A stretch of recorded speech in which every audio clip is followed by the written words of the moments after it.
কঠিয়াক লৈ কোনো পলিটিক্স নকৰিব। কালি বহুত কেইজন আমাৰ ঘৰলৈ নেতা আহিছে, আমি কাকো ছাপোৰ্ট কৰা নাই। ঘৰলৈ যিহেতু আলহী আহিছে, আমি সেই আলহী অতিথি হিচাপে আমি শুশ্ৰূষা কৰিছোঁ। কোনোবাই কিবা সুধিছে, আমি তাৰ উত্তৰ দিছোঁ। প্ৰথমতে কেইটামান কথা ক'ব বিচাৰিছোঁ। মই বহুত স্পষ্টবাদী, মই মিহিকৈ বা তেল লগাই মোৰ কথা কোৱাৰ অভ্যাস নাই। আপোনালোকেও সকলোৱে হয়তো দেখি আহিছে। কেইটামান কথা ক'বৰ কাৰণে মই আজি আগবাঢ়ি আহিছোঁ। যিহেতু কঠীয়া অসমীয়াৰ আৱেগ, সকলোৱে জানে। আমি ভাতমুঠিৰ কাৰণে জীয়াই আছোঁ, নহয় জানো? যি কৰিছোঁ আমি ভাতমুঠিৰ কাৰণে কৰিছোঁ।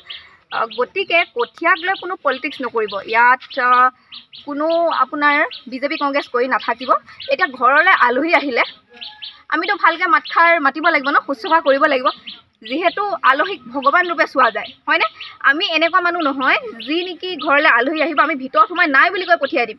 আমাৰ অসমত এনেকুৱা উদাহৰণ আছে, পলিটিক্সৰ ক্ষেত্ৰত যদি মই ক'বলৈ যাওঁ, এনেকুৱা কিছুমান নেতা আছে যি নেকি ভিতৰত থাকি আমি যদি সেই নেতাবোৰৰ ওচৰলৈ যাওঁ কিবা এটা সহায় বিচাৰি বা কিবা এটা কথা পাতিবৰ কাৰণে, তেতিয়া নাই বুলি কৈ পঠিয়াই দিয়ে, হয়নে? আমি তেনেকুৱা মানুহ নহয়। আমি ঘৰলৈ আলহী আহিলে আমি শুশ্ৰূষা কৰোঁ। সেই গতিকে কালি ৰাতিপুৱা 7টা বজাৰ পৰা ৰাতি 11-12টালৈকে যিমানকেইজন আমাৰ ঘৰলৈ আলহী আহিছে, অতিথি আহিছে, আমি সকলোকে যিমান পাৰোঁ সিমান শুশ্ৰূষা কৰিছোঁ। যোনে যিটো সুধিছে আমি সেইটো উত্তৰ স্পষ্টকৈ দি গৈছোঁ।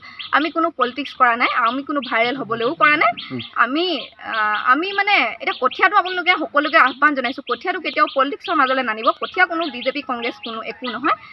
আমাৰ কঠীয়া আমাৰ অসমীয়াৰ আৱেগ। ভাত নাখালে হয়তো আমি কোনো জীয়াই নাথাকোঁ। আমি এতিয়া যি কাম কৰিছোঁ হয় ভাতমুঠিৰ কাৰণে কৰিছোঁ।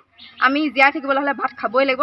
চবেই খায়, সকলো ৰাজনীতিকে ভাত খায় বা দল সংগঠন জাতি সকলোৱে খায়। কঠীয়াৰ মাজত কোনো জাতিৰ ভেদাভেদ বা ৰাজনৈতিক তেনেকুৱা কথাবোৰ নানিব। ৰাজনীতিৰ প্ৰভাৱটো কেনেদৰে পৰিছে বুলি ভাবিছে? মই এতিয়া যিহেতু যি দেখি আছোঁ ন, কিছুমানে কৈছে হয় আপুনি আমুকক ছাপোৰ্ট কৰিছে, কিছুমানে ক'ব আমুকক ছাপোৰ্ট কৰিছে। হয়, কালি বহুত কেইজন আমাৰ ঘৰলৈ নেতা আহিছে, আমি কাকো ছাপোৰ্ট কৰা নাই। ঘৰলৈ যিহেতু আলহী আহিছে, আমি সেই আলহী অতিথি হিচাপে আমি শুশ্ৰূষা কৰিছোঁ। কোনোবাই কিবা সুধিছে, আমি তাৰ উত্তৰ দিছোঁ।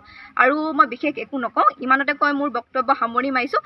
শেষত এটাই আহ্বান, আপোনালোকে কঠীয়াক লৈ কোনো পলিটিক্স নকৰিব।